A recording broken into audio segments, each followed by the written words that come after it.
അപ്പം ഞാനിങ്ങനെ നമ്മളുടെ ഇന്ന് നടന്ന നീറ്റ് എക്സാമിൻ്റെ ഒരു ക്വസ്റ്റ്യനിലൂടെ കടന്നു പോവുമായിരുന്നു. ബയോളജിയിൽ നിന്നൊക്കെ ഭയങ്കര ഈസി ആയിട്ടുള്ള ക്വസ്റ്റ്യൻസ് എനിക്ക് കാണാൻ പറ്റി. അപ്പം നല്ല രീതിയിൽ പഠിച്ച കുട്ടികൾക്ക് ഫുൾ മാർക്ക് തന്നെ സ്കോർ ചെയ്യാൻ പറ്റുന്ന, ഔട്ട് ഓഫ് സിലബസ് എന്ന് പറയുന്ന കാര്യമൊന്നും ഒട്ടുമില്ലാത്ത നല്ലൊരു ഡീസെന്റ് ആയിട്ടുള്ള ഒരു എക്സാം ആയിരുന്നു ഈ വർഷം 2026 നീറ്റ് എക്സാമിന് കഴിഞ്ഞത്.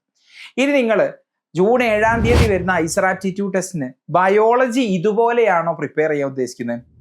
ഡെഫിനറ്റ്ലി ഈ ഒരു ലെവല് പ്രിപ്പറേഷൻ പോരാ.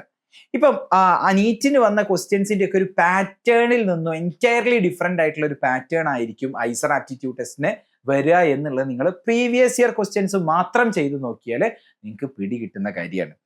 ഒരു എക്സാമ്പിൾ പറയുകയാണെങ്കിൽ നിങ്ങൾക്ക് പെഡിഗ്രി, ഞാൻ ഇവിടെ സ്ക്രീനിൽ ഒരു പെഡിഗ്രി കൊടുക്കാം. ഈ പെഡിഗ്രി നിങ്ങൾക്ക് സോൾവ് ചെയ്യാൻ പറ്റുന്നുണ്ടോ എന്നുള്ളത് സ്വയം ഒന്ന് നോക്കുക. അപ്പം നിങ്ങൾക്ക് പറ്റുന്നുണ്ട് എങ്കിൽ really great, you have done A wonderful job. പക്ഷേ നിങ്ങൾക്ക് ഈ പെഡിഗ്രി സോൾവ് ചെയ്യാൻ പറ്റുന്നില്ല എങ്കിൽ നിങ്ങൾക്ക് വേണ്ട തിയറിയൊക്കെ കയ്യിലുണ്ടായിരിക്കും.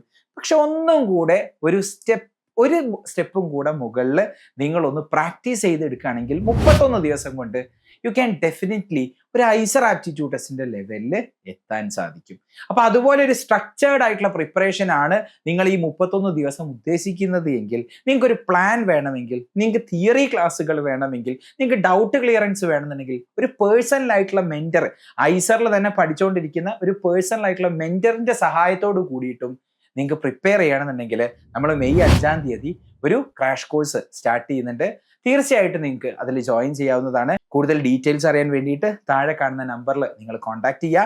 So see you there in the crash course and thanks for watching.